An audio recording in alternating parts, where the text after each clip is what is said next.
Hello, welcome to Life Matters. I'm your host, Brendan O'Connell. Well, back in November of 2006, we had this very distinguished guest of the pro-life movement come and grace us with his presence all the way from Scranton, Pennsylvania. And he drove in today just to be on the show. We thank him for coming. I'd like to mention that this television program examines the broad mosaic of the Right to Life movement, and cartoons are an integral part. You might say, cartoons? How's that? Well, how could anyone deal seriously with such topics like abortion and embryonic stem cell research, cloning and eugenics, and all the aspects that we talk about on this show? Well, today our guest does it through the medium of cartoons. And we think you'll find today's show to be unique, informative, content-rich, truthful, and thought-provoking. Well, welcome, Gary Cangemi. Brendan, glad to be back. Nice to have you, Gary. It's been a while, huh? Yeah, it has been, and we certainly have missed you.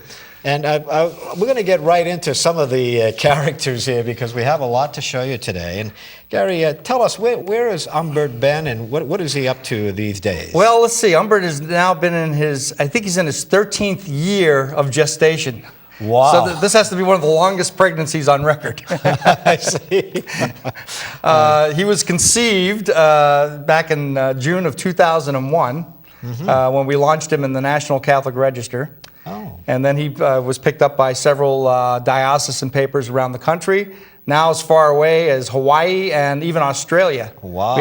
We have a paper in Australia that runs Umbert. All over the country, in Texas, Ohio, down south, Alabama. He's everywhere. And he's still gestating along, still looking forward to that day when he'll finally be born. Wow. But until then, he's really enjoying being unborn. I see.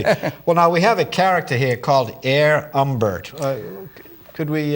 Well, this really is about a story that I did with Umbert. And let's go through this particular storyline, and your viewers will get the flavor of how Umbert deals with the pro-life issues.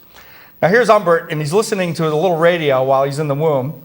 And here's the announcer saying, "Today we're discussing the Born Alive Infant Protection Act.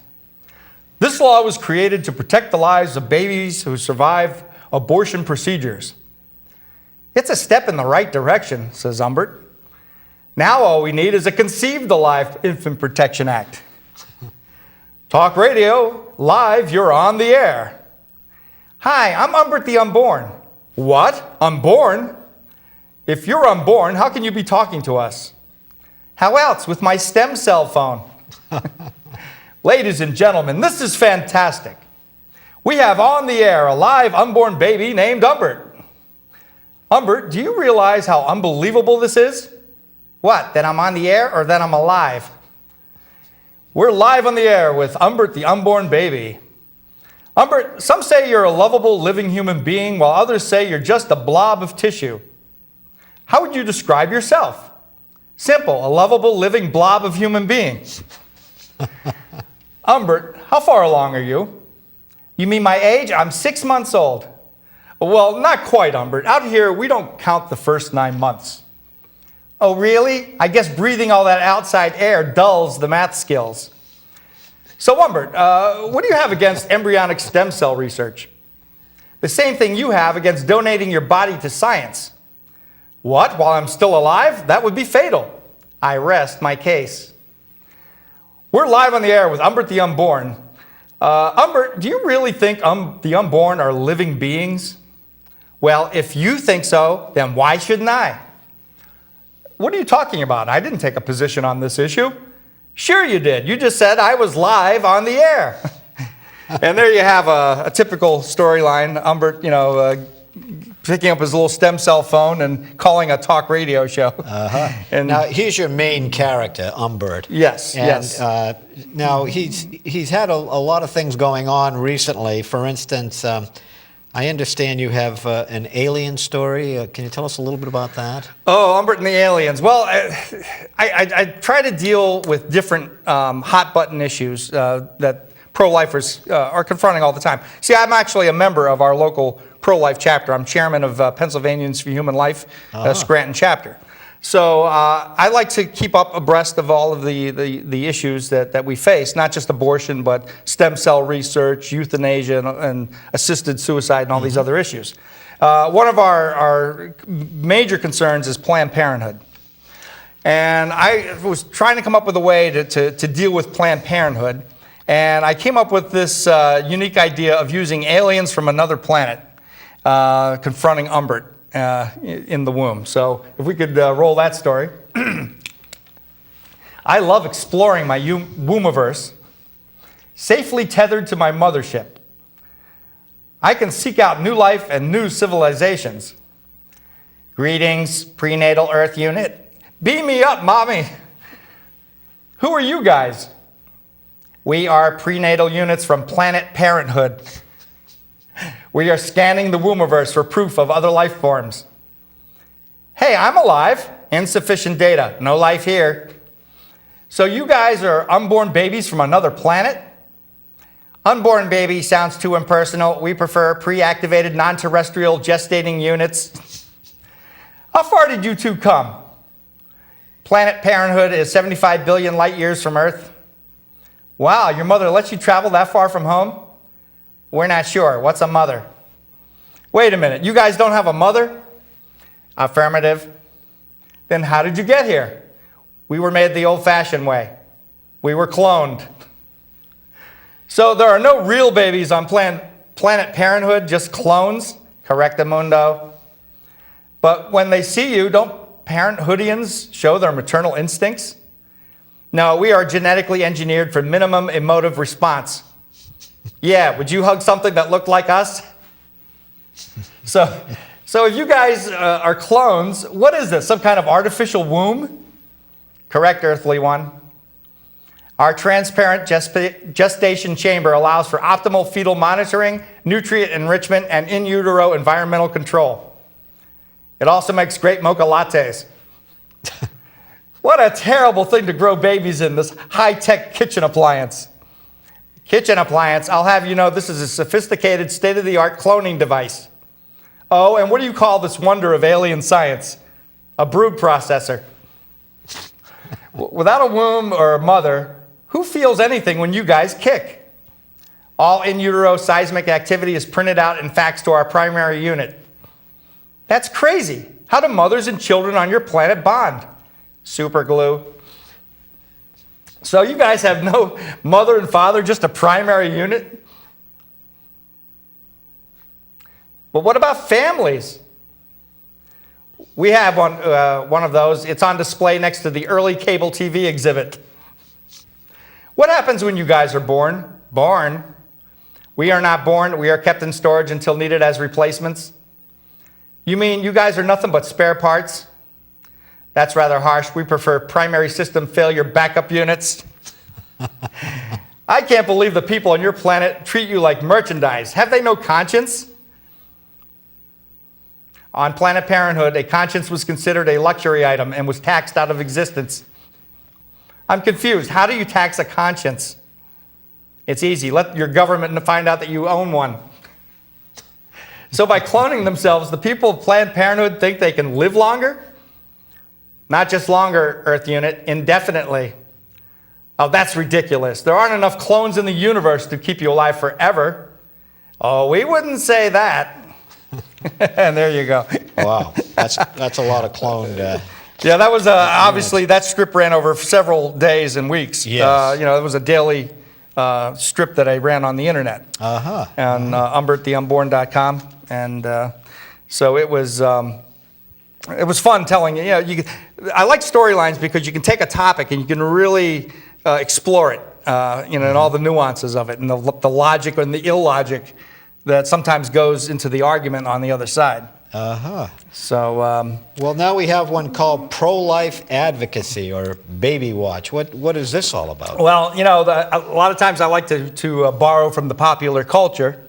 And way back when, I don't know when it was, there was a popular show called Baywatch. And I thought of, there was a bunch of lifeguards, and we're pro-life people. What about pro-life guards, So I thought of Umbert and his friends teaming up to patrol the beaches of the womb as it were, to keep babies safe. So let's take a look. Here's Umbert's little friend, Vita the Viable, and she says, I've been thinking, born people have lifeguards to protect their lives. Why not unborn people? Say, that gives me an idea. Move over, Baywatch. Baby Watch is here. Hey, it's me, Vita the Viable. I'm on Baby Watch. The womb is becoming a dangerous place for babies to swim. I'm keeping an eye out for babies in trouble. I guess you could call me a pro-lifeguard. It's not easy being a pro-lifeguard on Baby Watch. Always on the alert for the abortion undertow, stem cell storms, and cloning currents. Yes, sir, this is one dangerous job. I'll say, just this morning, a politician kicked sand to my face. Station 1 to Station 2, come in. Hi, Umbert. How's everything on your side of the beach? I rescued one kid so far. I told him to kick like crazy until his mother decided to keep him. That's great, Umbert.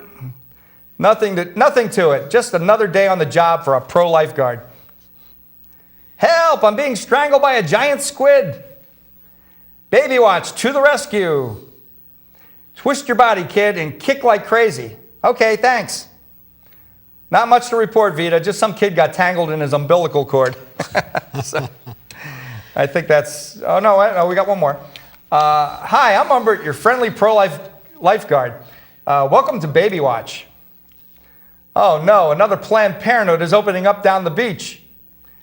Umbert to base, send in a 40 Days for Life prayer team and hurry. Roger. The power of prayer. That's the real lifesaver. Uh-huh. And we have a lot of people in our group that participate in the 40 Days for Life. Oh, yes. Prayer sessions outside of Planned Parenthoods. And we've done several shows here on that. In fact, had David B. Wright on recently. Okay. Okay, so moving on here, we have a story about boycotts. What's that all about? Okay, well, as you know, a lot of people are keeping a close eye on businesses, that, like corporations and so forth, and who they donate their money to. And I know some of them are being monitored for their donations to Planned Parenthood. And so I thought I'd kind of do a little satire by creating a fictitious sponsor, and what would happen if the babies decided to boycott that particular sponsor. And this is all predicated on the idea that, you know how pregnant mothers have cravings? Yes. Well, the reality behind that is it's the babies that are craving those particular foods, and that somehow sends a signal to the mother's brain, and she craves what the baby wants. You see? So that's the idea. So that plays into this storyline. Let's roll this one. Here's Umbert as his anchorman. He's an anchorman on the Unborn News. We take you now to a late-breaking story. Unborn babies are reportedly organizing a boycott against Sven and Larry's ice cream. Sven and Larry's is a known contributor to banned parenthood. Our own Vita the Viable is on the scene. That's right, Umbert. In fact, you could say this is the scoop to end all scoops. This is Vita the Viable, live at the scene of the Great Baby Ice Cream Boycott. Excuse me, why are you boycotting Sven and Larry's ice cream? They donate money to Planned Parenthood. Therefore, we will no longer crave their ice cream, and neither will our mothers. But what will you substitute for ice cream? Broccoli. We'll crave broccoli. What's going on with the boycott, Vita? It's bandemonium, Umbert. Due to some kind of baby mind control, expectant moms are giving up ice cream and are craving broccoli instead. Millions of gallons of Chummy Mummy, Pickle Peach, and Prego Eggo flavors are going unsold. To counter the boycott, Sven and Larry's has just announced its newest flavor, Rocky Broccoli. We have this late-breaking news in the Great Baby Ice Cream Boycott story. Umbert, it appears that Sven and Larry's is caving into the boycott. Sven's unborn grandson wishes to read a prepared statement. Sven and Larry's will no longer donate profits to Planned Parenthood. Because they were killing your sales? No, because they were killing our future customers. Wow. So there we go, come full circle. So you get the real crux of the issue. Right, in the final panel there. Which, absolutely. Very interesting. Gary, how do these things pop into your mind? I don't know. It's a little bit insanity, a little bit inspiration, a little bit of the Holy Spirit, I guess. But I kind of keep abreast of the news. I talk to other pro-life people, and sometimes I'm just driving down the street and an idea will hit me out of the blue. Is that right? Right. Wow. And but it's hard. That's the hardest part of my job is coming up with the ideas and just kind of formulating them so that they make their point. They make the point. They certainly did that last one. Now, the next one, tell us about this, the carpool story. This is kind of funny. This doesn't really tackle a major issue except the issue of the personhood of the unborn child. And I got the idea of Umbert considering himself as a person, and what if his mother decided that Umbert counted as a person in the carpool lane of the freeway?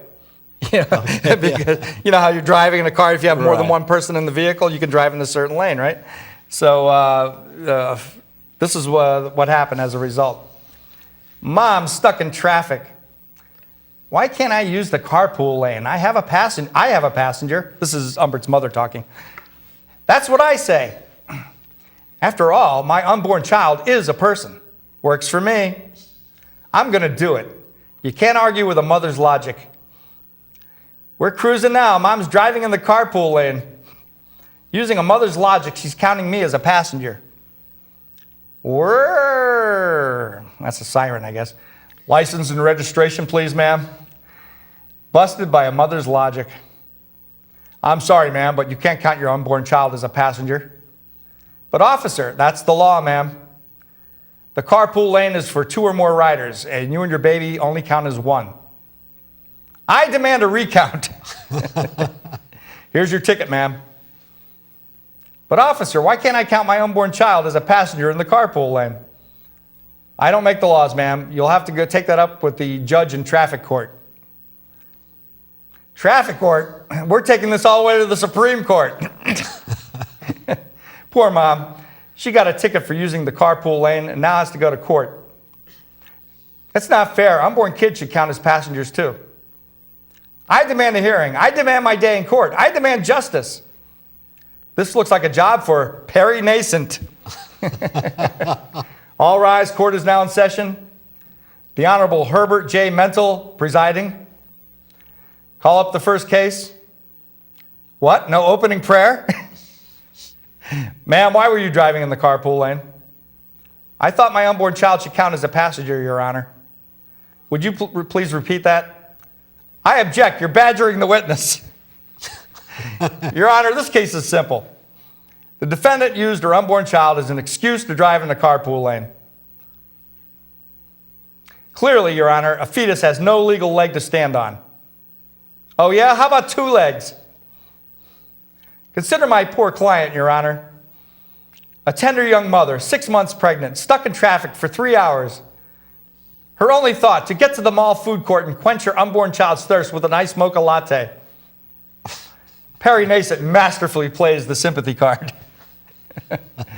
Madam, have you anything to say in your defense? Go get him, Mom. Your Honor, I just assumed my unborn child counted as a passenger in the carpool lane. Hear, hear. All I can do is rely on the fairness and mercy of our judicial system. We're doomed. Your Honor, this is a constitutional issue. The Constitution clearly protects my right to due process. Due process? What right does an unborn child have to due process? I'm due in 3 months. I should be part of the process. And there we go. So Umbert had his day in court. His day in Unfortunately, court. he lost. No, he Can't win them all. That's something. Now, Do we have time for the last one? Or, well, we have being pro-life in today's culture, Jeopardy, or Oh, okay, yes. the stem cell debate. All right. Do we have time? Or? Yeah, I think so. Oh, okay, good. All right, let's. Jeopardy is The Jeopardy one. kind of a spoof on the game show. I call it Unborn Babies in Jeopardy. And Umbert is the host of the show. Okay. And we have other unborn contestants who, come on the show. All right. So let's try this one. Contestants, hands on buzzers. It's time for Unborn Babies in Jeopardy. Welcome to Unborn Babies in Jeopardy. I'm your host, Umbert the Unborn. Tonight's contestants are Vita the Viable, Elwood the Expected, and Carl the Conceived. Elwood, please select the first category. Thank you, Umbert. I'll take Supreme Court blunders for 100. Here's your clue. It's the moment at which life begins. Vita, what is conception? That's absolutely right. Please select again. Okay, I'll stick with no-brainers for 200. In the category modern contraptions, here's your clue. This modern contraption makes it possible to see a baby in the womb using sound waves. Vita, what is health insurance? Welcome back, contestants. Here's your next clue. Over 1 million babies suffer from this procedure every year. Elwood, what is an election? Umbert, I'll take professional help for 300. In a problem pregnancy, this specialist is called on to ensure a safe delivery.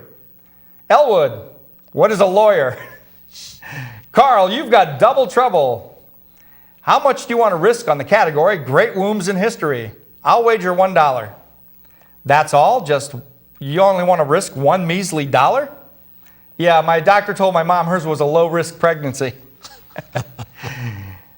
We'll be back with unborn babies in Jeopardy after these commercial messages. After several months in the womb, it can get oh so stuffy. You need Fetal Breeze Womb Freshener. Just a few sprays and you'll feel as fresh as the day you were conceived. Many pregnancies end tragically due to this controversial procedure. Vita, what is family planning? Welcome back to Unborn Babies in Jeopardy. Here's your next clue. According to federal authorities, this person loves babies and believes in the sanctity of human life. Elwood, what is a domestic terrorist? Contestants, it's now time for the final question. Over 1 million babies could be saved every year if every American respected this. Respect life. Respect life. What is respect life?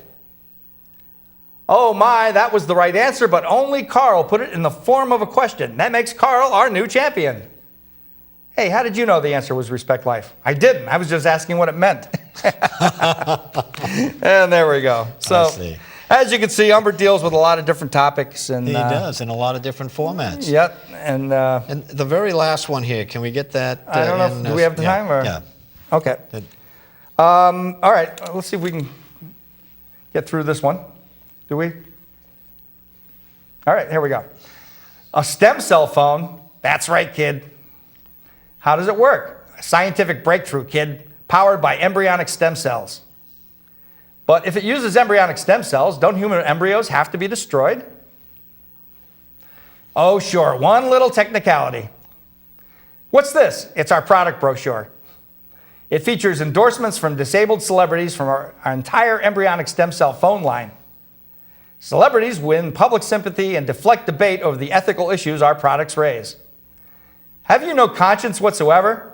I used to. I sold it on eBay. How can you justify using human embryos to power your stem cell phones? You're not looking at the big picture, kid. Think of the benefits to mankind from stem cell technology. This is a good invention. You can't fool me. The road to hell is paved with good intentions. Okay. Well, wow, that's quite something. And certainly a lot of things that Umbert gets into. And Gary, we really thank you for coming on the show. And how can folks get access or find out more about Umbert? Oh, just go to www.umberttheunborn.com. And all the information you want to know about Umbert, sample comic strips, and Umbert books are available on that website. How about bumper stickers? Yes, you can. There's a link. I know to getting buttons and bumper stickers, sure. 2 of those bumper stickers grace my very cars. Well, appreciate it. Well, folks, we hope you enjoyed today's show and saw a little bit of the humor and the creativity of the pro-life side. It's not always serious. It is serious, but sometimes you can have great fun while you're being serious, too. Well, thanks for watching. I'm Brendan O'Connell, your friend for life.